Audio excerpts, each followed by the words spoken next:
This is the Haftarah, the portion of the prophets for the weekly parsha. The week for it's a special week this week. The Haftarah is for Shabbos HaGadol or Shabbat HaGadol, the great Shabbos, which is the Shabbos before Passover. Shabbos before Pesach. It is found in Malachi, chapter 3, verses 4 through 24. It is 21 verses, 21 psukim.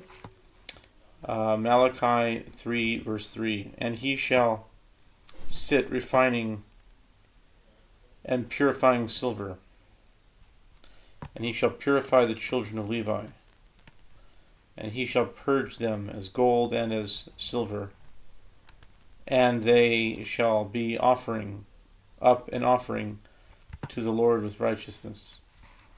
And then the offerings of Judah and Jerusalem shall be pleasant to the Lord as in the days of old and former years.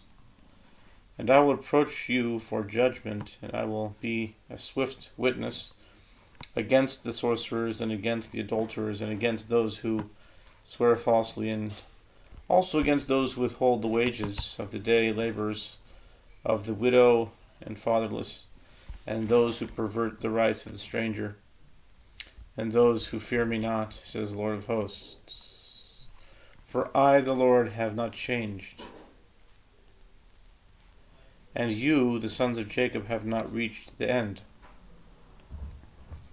From the days of your fathers you have departed from my laws and have not kept them. Return to me, and I will return to you, said the Lord of hosts. But you said, with what have we to return? Will a man rob God? Yet you rob me, and you say, with what have we robbed you?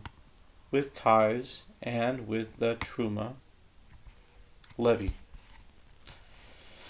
You are cursed with a curse, but you rob me, the whole nation. Bring the whole of the tithes into the treasury, so that there may be nourishment in my house, and test me now therewith, says the Lord of hosts, to see if I will not open for you the treasuries of heaven,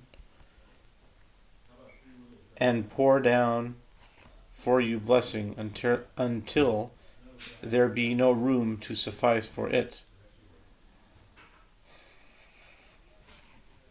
And I will rebuke the devourer for your sake, and he will not destroy the fruits of your land.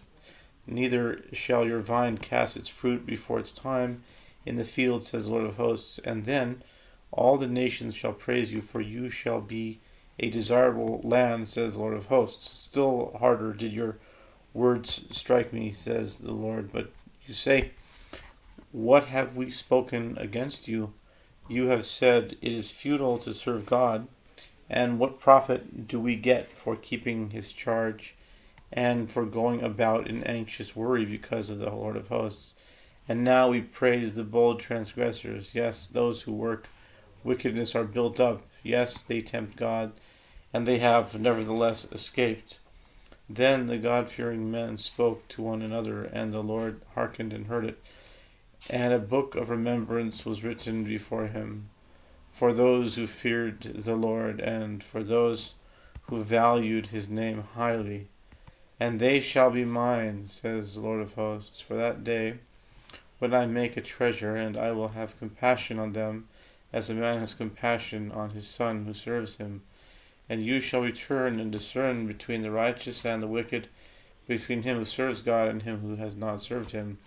For lo, the sun comes glowing like a furnace, and all the audacious sinners and all the perpetrators of wickedness will be stubble, and the sun that comes shall burn them up, so that it will leave them neither root nor branch, says the Lord of hosts. And the sun of mercy shall rise, and the sun of mercy shall rise, with healing in its wings for you who fear my name. Then will you go forth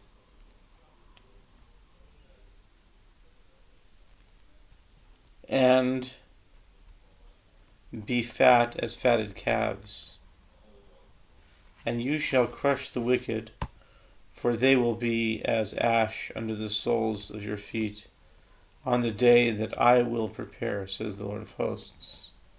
Keep in remembrance the teaching of Moses, my servant, the laws and ordinances which I commanded him in Horeb for all Israel.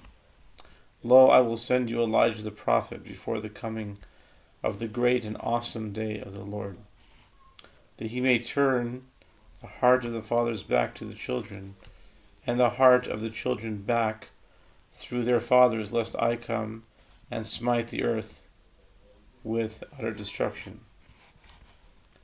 And then the word is cherem, so maybe it's a curse, but cherem is also, I guess they translate it here as destruction. And then what they usually do is they usually repeat the verse 23 in order not to leave it off with an apparently negative message, like we just finished off with. It says, lest I come and smite the earth with a curse.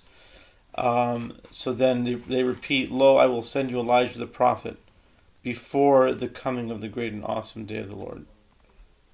I think that's how they ended off. Okay, that's it.